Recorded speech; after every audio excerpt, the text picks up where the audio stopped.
वास्तविक आज मो एक सौभाग्य दिवस कारण मु आचार्य आशीष कुमार नायक महोदयंकर प्रेरणा आशीर्वाद एवं मार्गदर्शन गत 2 मास तले जनवरी मास 12 तारिख में डॉक्टरेट उपाधि प्राप्त करने सह ज्योतिष शिरोमणि सम्मान प्राप्त करी मु श्रीजुक्त गणेश माली व्यक्तिगत प्राथमिक विद्यालय प्रधान शिक्षक तेणु मु गर्वित एभली गुरु को प्राप्त करी तेणु यही अवसर में समय बहुत हो जाइए समय स्वल्पता को अनुभव करी ए गुरु को कृपा गुरु कृपा ही केवल शिष्य स परम मंगल न्याय गुरु महत्व को अति चुंबक उपस्थापित करने को मु निजको विचार करुच्ची तो ओम गुरु ब्रह्मा गुरु विष्णु गुरुदेव महेश्वर गुरु साक्षात परम ब्रह्म तस्मै श्री गुरवे नमः।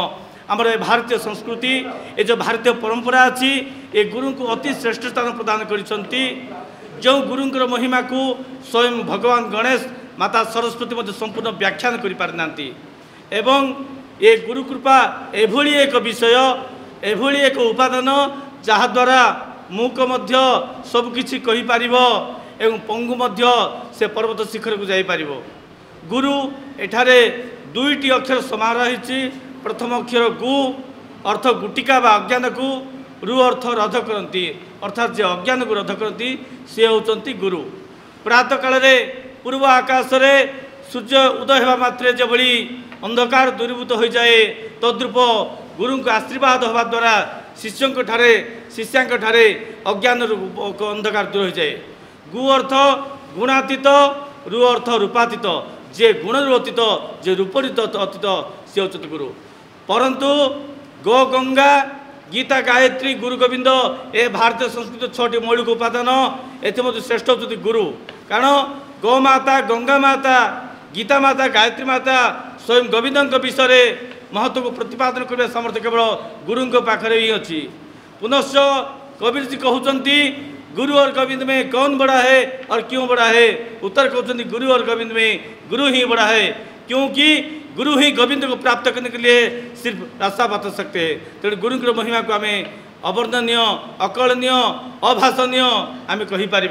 तेणु पुनर्बार आम जो देखा इंग्रेज प्रवाद अच्छी if God angry guru can save you but if guru angry God cannot save you. जदि भगवान आप रागी जाती गुरु को सामर्थ्य अच्छी आप से रक्षा करें परंतु जदि गुरु रागी थे ताले भगवान कदापि से काम को हाथ को देवे नहीं।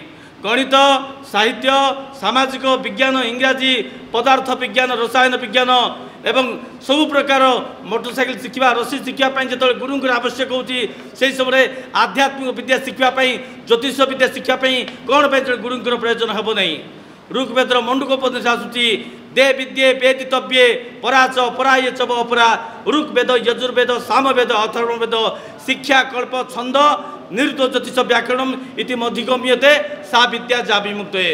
अर्थात आम मान 2टी विद्या अध्ययन करने को एक हूँ परा विद्या मेटाफिलोसफी एजुकेशन जहाँकि मुझे परमात्मा अंश परमात्मा से तल्लीन होगापी मुझा कि उचित भल कम ये हूँ परा विद्या। अपरा विद्या हूँ ए तेल लुण संसार में हाथ मापी चाकरी चली मुझे भली सामाजिक सद्व्यवहार कर जीवन यापन करी। तेणु प्राणी आरत दुख प्रमित देखु देखु के बासहु मो जीवन पछे नरके पड़ी थाऊ जगत उद्धार हेउ। संत कवि भीमभईकर ए जो उक्ति अच्छी मो जीवन नरक पड़ू परंतु जगतर कल्याण हो। आज दीप लिभि जाऊँगी परंतु से समाज को आलोक दूची आज धूप लिभि जाऊँगी जड़ी जाऊँगी परंतु सुगंधित से बास्ना दूची से भाई आमर आशीष गुरु जी अच्छा ए महर्षि पराशर वैदिक ट्रस्ट ए वार्षिक उत्सव अवसर मुझे सद्गुरु को से जगन्नाथ को से गणनाथ चरणाबिंद प्रार्थना करी से पुणी आयु आरोग्य सामर्थ्य दिंतु से जो प्रचेषा जारी कर हिंदू संस्कृति को ये परंपरा को ये ज्योतिष विद्यार प्रचार प्रसार करने भितर पुनर्बार जागी उठू।